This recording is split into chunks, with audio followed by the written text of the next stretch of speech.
ఏది అయినా ట్రై చెయ్యి ఆచి చికెన్ మసాలా. ఆచి chicken masala. Hyderabad cyber crime పోలీసులు ఒక భారీ ఆపరేషన్ చేశారు ఆక్టోపస్ పేరుతో. వివిధ రాష్ట్రాలకు వెళ్ళి అక్కడ ఉన్నటువంటి సైబర్ క్రైమ్ నేరగాళ్ళ గుట్టు రట్టం చేశారు. ఇందులో ఎవరి పాత్ర ఎలా ఉంది అని ప్రస్తుతం మనతో పాటు Hyderabad cyber crime DCP sir ఉన్నారు. సార్, మొత్తం ఎన్ని రాష్ట్రాల్లో మీరు ఈ ఆపరేషన్ కొనసాగించారు? ఆపరేషన్ ఆక్టోపస్ 2 ఇప్పుడు చేశాము. లాస్ట్ ఫిబ్రవరిలో as per the instructions of Hyderabad CP Sajjanar గారు ఆదేశాల మేరకు పార్ట్ 1 అంటే 1.0 అనుకోండి. సో ఆపరేషన్ ఆక్టోపస్ 1.0 కండక్ట్ చేశాము. ఇది మెయిన్ ఉద్దేశం ఏంటి అంటే, ఇప్పుడు ఈ సైబర్ ఫ్రాడ్స్కి మెయిన్ టూల్, సైబర్ ఫ్రాడ్ జరగాలంటే మెయిన్ కావాల్సింది ఏంటి అంటే ఒక బ్యాంక్ అకౌంట్ కావాలి. సో ఈ బ్యాంక్ అకౌంట్ ఫ్రాడ్స్టర్ పేరు మీద ఉంటే ఈజీగా దొరికిపోతాడు. సో సైబర్ క్రైమ్ అంతా కూడా ఎనానిమిటీ మీద జరుగుతుంది, ఇంపర్సనేషన్ మీద జరుగుతుంది. కాబట్టి మ్యూల్ అకౌంట్స్ అనేవి స్టార్ట్ అయినాయి. అంటే అకౌంట్ ఒకళ్ళ పేరు మీద ఉంటుంది, ఆపరేషన్ చేసేవాళ్ళు ఒకళ్ళు ఉంటారు అనమాట, వేరే వాళ్ళు ఉంటారు. సో ఇదంతా కూడా మేము ఐడెంటిఫై చేసి ఏం చేస్తామంటే, ట్రేడింగ్ ఫ్రాడ్స్, ఇన్వెస్ట్మెంట్ ఫ్రాడ్స్, తర్వాత డిజిటల్ అరెస్ట్ ఫ్రాడ్స్, ఈ కేసెస్ తీసుకున్నాం. దీంట్లో ఒక 151 మ్యూల్ అకౌంట్స్ని ఐడెంటిఫై చేసాం. ఐడెంటిఫై చేసిన తర్వాత అప్పుడు ఫిబ్రవరిలో 32 టీమ్స్ ఫామ్ చేసి 16 స్టేట్స్కి పంపించాం. అంటే ఈ అకౌంట్స్ అన్నీ 16 స్టేట్స్లో ఉన్నాయి, డిఫరెంట్ బ్యాంక్స్లో ఓపెన్ అయి ఉన్నాయి. అక్కడికి వెళ్ళి ఈ టీమ్స్ అన్నీ కూడా అక్కడ సెర్చ్ చేసి ఎవరి పేరు మీద ఉన్నాయి ఏంటి అనేది ముందు అన్నీ పట్టుకున్నారు. దాంట్లో అప్పుడు దాదాపు 117 మందిని అరెస్ట్ చేయడం జరిగింది. అది ఫస్ట్ ఫేజ్. సో దాంట్లో ఒక రిలేషన్షిప్ మేనేజర్ కూడా ఉన్నారు, ఒక బ్యాంక్ సంబంధించి, బంధన్ బ్యాంక్ సంబంధించి. అతనికి ఇన్వాల్వ్మెంట్ కూడా ప్రూవ్ అయింది. అది అప్పుడు జరిగింది. సో దాని కంటిన్యూషన్లో తర్వాత మేము అనాలిసిస్ చేసుకొని అసలు ఈ మ్యూల్ అకౌంట్స్ ఓపెన్ చేయించేవాళ్ళు వేరు, ఓపెన్ చేసేవాళ్ళు వేరు. సో బ్యాంకు పాత్ర కూడా ఉంటుంది ఇందులో, ఎందుకంటే ఇదంతా కూడా బ్యాంక్లో జరుగుతుంది. సో దీనికి ఏమున్నాయి, నార్మ్స్ ఏమున్నాయి, బ్యాంక్స్ ఏం పాటించాలి ఓపెన్ చేసేటప్పుడు, తర్వాత ఎటువంటి ప్రికాషన్స్ తీసుకోవాలి, ఎటువంటి పరిస్థితుల్లో బ్యాంక్ అకౌంట్ ఓపెన్ చేయాలి, ఇవన్నీ కూడా స్టడీ చేసాము. స్టడీ చేసిన తర్వాత బ్యాంక్స్లో కొన్ని దగ్గర మనకి విల్ఫుల్ నెగ్లిజెన్స్ కనిపించింది. కొంతమంది కుమ్మక్క అయినట్లు, అకౌంట్ ఓపెన్ చేసేవాళ్ళు డబ్బులు ఇచ్చి వెరిఫికేషన్ ప్రాపర్గా జరగకుండా చేసినట్లు, ఇట్లా డిఫరెంట్ యాంగిల్స్ మనకు కనిపించినప్పుడు, so let us take this also serious, because banks అనేవి పబ్లిక్ మనీకి కస్టోడియన్. సో ఇష్టం వచ్చినట్లు వాళ్ళు అకౌంట్స్ ఓపెన్ చేసి పబ్లిక్ మనీని ఫ్రాడ్ అయ్యే విధంగా ఫెసిలిటేట్ చేయడం అనేది కూడా కరెక్ట్ కాదు. సో మేము కూడా ఒక మెసేజ్ ఇవ్వాలనుకున్నాము. సో ఈ నెట్వర్క్లో, సైబర్ ఫ్రాడ్ నెట్వర్క్లో భాగమైన మ్యూల్ అకౌంట్స్ ఓపెన్ చేసేవాళ్ళు, ఓపెన్ చేసి ఆపరేట్ చేసేవాళ్ళు, ఓపెన్ చేయడానికి సహకరించే వాళ్ళందరినీ కూడా మనము లీగలైజ్ చేసి వాళ్ళ మీద లీగల్ యాక్షన్ తీసుకుంటే మాత్రమే ఇది తగ్గుతుంది అనే ఉద్దేశంతో మా సిపి గారి ఆదేశాల మేరకు మేము ఇది సెకండ్ ఫేజ్ స్టార్ట్ చేశాం. అంటే మొత్తం ఈ బ్యాంక్ మేనేజర్ల పాత్ర ఎలా ఉంది, ఎంతమంది ఉన్నారు, ఏ బ్యాంక్స్ పాత్ర ఉంది? సో ఇప్పుడు మనం చేసిన దాంట్లో టోటల్గా 52 మెంబర్స్ని చేసాము. దాంట్లో 32 మెంబర్స్ బ్యాంక్ ఎంప్లాయీస్ ఉన్నారు. దీంట్లో కేవైసీ వెరిఫై చేసేవాళ్ళు, అంటే గ్రౌండ్ లెవెల్కి వెళ్ళి వెరిఫై చేసేవాళ్ళు, తర్వాత రిలేషన్షిప్ మేనేజర్సు, బ్యాంక్ మేనేజర్సు, తర్వాత ఫీల్డ్ ఆఫీసర్స్, ఇలా డిఫరెంట్ క్యాడర్స్ ఉన్నారు.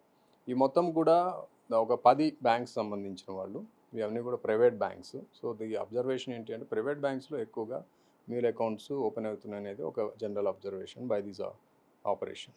మ్యూల్ అకౌంట్స్లో అకౌంట్ హోల్డర్స్కి తెలిసే ఇదంతా ట్రాన్సాక్షన్ జరుగుతుందా, లేదంటే వీళ్ళకి తెలియకుండా జరుగుతుందా? చాలా వరకు తెలుసు, ఎవరి పేరు మీద ఉంటుందో వాళ్ళకి తెలుసు. వాళ్ళు డబ్బులు తీసుకొని ఈ అకౌంట్ని ఓపెన్ చేస్తారు, లేదా ఆల్రెడీ ఓపెన్ చేసిన అకౌంట్ని ఫ్రాడ్స్టర్స్కి ఇస్తారు. సో ఎక్కువగా మెజారిటీ అయితే మాత్రము ఆ అకౌంట్ హోల్డర్కి నాలెడ్జ్లో ఉంటుంది. రీసెంట్గానే పంజాగుట్టలో కూడా ఒక బ్యాంక్ అకౌంట్ నుంచి సమ్ అమౌంట్ ట్రాన్సాక్షన్ కస్టమర్కి తెలియకుండానే జరిగింది. ఈ కేసుకి ఏమన్నా లింక్ అయి ఉందా సార్? లేదు, అది లేదు. సో అది మేము వెరిఫై చేస్తాం, దీంట్లో లింక్ లేదు. మొత్తం ఎన్ని రాష్ట్రాలకి ఆక్టోపస్ 2.0లో వెళ్ళారు, ఎంతమందిని అరెస్ట్ చేశారు? 9 స్టేట్స్లో వెళ్ళారు, 16 టీమ్స్ వెళ్ళినాయి ఈసారి. సో 52 మెంబర్స్ని టోటల్గా అరెస్ట్ చేశాము. దాంట్లో 32 related to banks and 15 are mule account holders and 5 are account suppliers, అంటే నెక్స్ట్ లెవెల్కి. అంటే ఇప్పుడు మనం ఐడెంటిఫై చేసిన ఇప్పుడు సెకండ్ ఫేజ్లో చేసిన అకౌంట్స్ సంబంధించి దాదాపు 350 కేసులు ఉన్నట్లు ఐడెంటిఫై అయినాయి అక్రాస్ ఇండియా ఈ అకౌంట్స్ మీద. అలాగే ఒక 140 to 150 crores ట్రాన్సాక్షన్ కూడా జరిగినట్లు ప్రిలిమినరీ ఇన్ఫర్మేషన్, అంటే మా దగ్గర ఉన్న ప్రిలిమినరీ ఇన్ఫర్మేషన్ ప్రకారం ఉంది.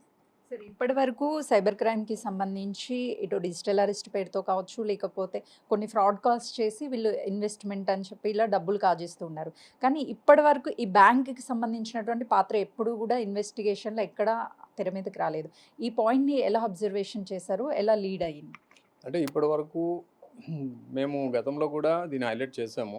ఆర్‌బీఐ గవర్నర్ దృష్టికి కూడా తీసుకెళ్ళటం జరిగింది. బ్యాంక్స్‌లో మ్యూల్ అకౌంట్ ఓపెన్ కాకుండా చూస్తే ఈ ఫ్రాడ్స్‌ని కట్టడి చేయవచ్చని. సో, అది కూడా వారి తరపు వాళ్ళు చేస్తున్నారు కానీ అంత రిగరస్‌గా అయితే జరగలేదు. తర్వాత విల్‌ఫుల్ నెగ్లిజెన్స్, తర్వాత డిఫాల్టింగు, తర్వాత ఈ కుమ్మక్కు అవ్వటం ఇవన్నీ కూడా మన ఇన్వెస్టిగేషన్‌లో తెలిసిన తర్వాత వీళ్ళని కూడా మనం లీగలైజ్ చేస్తేనే ఒక మెసేజ్ వెళ్తుంది. రేపు ఫ్యూచర్‌లో వాళ్ళు కూడా జాగ్రత్త పడతారు ఓపెనింగ్ అకౌంట్స్ విషయంలో అని చెప్పేసి సిపి గారి ఆదేశాల మేరకు ఇక్కడ బ్యాంక్స్‌ని కూడా ఇన్వాల్వ్ చేయడం జరిగింది. బాధితుల నుంచి ఏమన్నా ఫిర్యాదులు అందాయా సార్? లేకపోతే స్మూటగా ఎప్పుడు ఇవన్నీ చేశారు? కేసెస్ ఆల్రెడీ మా దగ్గర రిజిస్టర్ అయిన కేసెస్‌లోనే మేము అనాలిసిస్ చేసుకొని అకౌంట్స్ ఐడెంటిఫై చేసుకొని చేసాం. వీటన్నిటి మీద కేసెస్ ఉన్నాయి. ఇప్పుడు స్పెసిఫిక్‌గా ప్రైవేట్ బ్యాంక్స్ వాళ్ళకి ఏమన్నా చెప్పాలనుకుంటున్నారా? లైక్ ఈ మ్యూల్ అకౌంట్స్ గురించి? Not particularly to the private banks, అన్ని బ్యాంక్స్ కూడా. So, mule accounts main oxygen. Cyber fraud జరగాలి అంటే ఒక బ్యాంక్ అకౌంట్ ఉండాలి. అది కూడా మ్యూల్ అకౌంట్ ఉండాలి. సో, ఈ మ్యూల్ అకౌంట్‌ని అరికడితే సైబర్ క్రైమ్‌ని అరికట్టవచ్చు. సో, ఇది పోలీస్‌కి ఎంత బాధ్యత ఉందో బ్యాంక్స్ కూడా అంతే బాధ్యత ఉంది. ఎందుకంటే ఈ అకౌంట్స్ అన్నీ బ్యాంక్స్‌లో ఓపెన్ అయితాయి, అక్కడే ఆపరేట్ అవుతాయి కాబట్టి. సో, బ్యాంకర్స్‌కి మేము చెప్పేది ఏంటంటే మీరు అకౌంట్స్ ఓపెన్ చేసేటప్పుడు స్ట్రిక్ట్‌గా కేవైసీ నార్మ్స్ అడ్హిర్ అవ్వండి. తర్వాత మీకు ఇచ్చిన ఆర్‌బీఐ నార్మ్స్‌ని ఫాలో అవ్వండి. అవి ఎటువంటి అనుమానం వచ్చినా ఇమ్మీడియట్‌గా దాన్ని మీరు రిజెక్ట్ చేయండి అని చెప్తున్నాము. ఎటువంటి విల్‌ఫుల్ నెగ్లిజెన్స్ కానీ, లేకపోతే నిర్లక్ష్యం కానీ, లేదంటే కుమ్మక్కు అవ్వటం కానీ ఇట్లాంటివి జరిగితే మాత్రం ఖచ్చితంగా మేము లీగల్ యాక్షన్ అయితే తీసుకుంటాం. Public interest is our motto.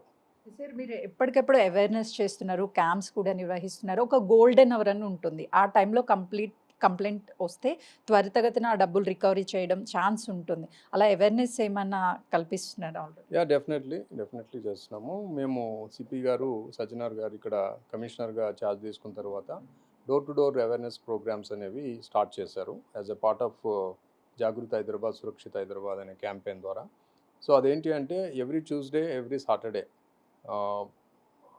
Door to door అంటే కమ్యూనిటీలోకి వెళ్ళి క్రైమ్ మీద అవేర్‌నెస్ చేయాలి. దాంట్లో ముఖ్యంగా సైబర్ క్రైమ్ మీద. సో, ఇవి మేము చేస్తూ ఉన్నాం. ఇప్పటివరకు దాదాపు ఒక 5,000 వరకు ప్రోగ్రామ్స్ జరిగాయి.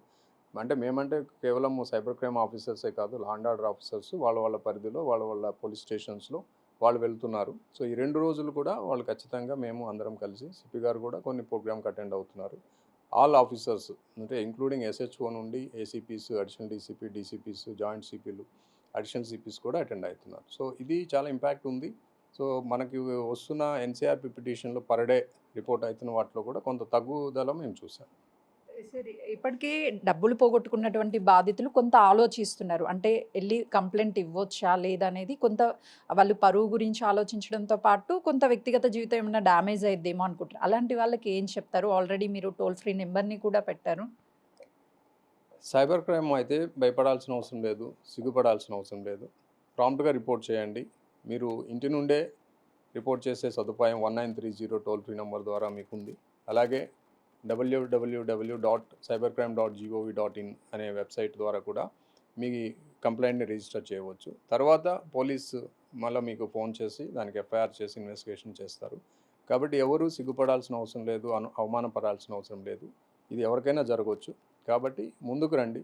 మీకు జరిగింది సైబర్ క్రైమ్ గురయ్యారు అని తెలుసుకున్న వెంటనే మీరు రిపోర్ట్ చేస్తే మీరు పోగొట్టుకున్న డబ్బులు బ్యాంకింగ్ సిస్టంలో హోల్డ్ చేయడానికి అవకాశం ఎక్కువ ఉంటుంది. తర్వాత మీకు రిఫండ్ ఇవ్వడానికి కూడా ఎక్కువ అవకాశం ఉంటుంది. హైదరాబాద్ సైబర్ క్రైమ్ పోలీసులు ఆక్టోపస్ 2.0 పేరుతో చేసినటువంటి ఈ భారీ ఆపరేషన్‌లో ఇప్పటివరకు సైబర్ క్రైమ్ అనంగానే సైబర్ నేరగాళ్ళకి సంబంధించినటువంటి వాళ్ళ లింకులు మాత్రమే బయటకు వచ్చాయి. కానీ మూలాలన్నీ ఎక్కడి నుంచి వీళ్ళు ఆపరేట్ చేస్తున్నారు, ఎలా ఆపరేట్ చేస్తున్నారు, బ్యాంక్ వాళ్ళ యొక్క పాత్ర ఏంటి అని చెప్పేసి గుర్తించి దాదాపు వందలాది మందిని కూడా అదుపులోకి తీసుకొని వాళ్ళని మళ్ళీ విచారిస్తే అసలుకి ఎక్కడి నుంచి వీళ్ళు ఆపరేషన్ కొనసాగిస్తున్నారు అన్ని వివరాలు కూడా బయటకు వస్తాయని భావించినటువంటి ఆఫీసర్స్ ముందస్తుగానే ఈ ఆపరేషన్ నిర్వహించారని చెప్తున్నారు. కెమెరామెన్ శ్రీకాంత్‌తో సుజాత, హైదరాబాద్.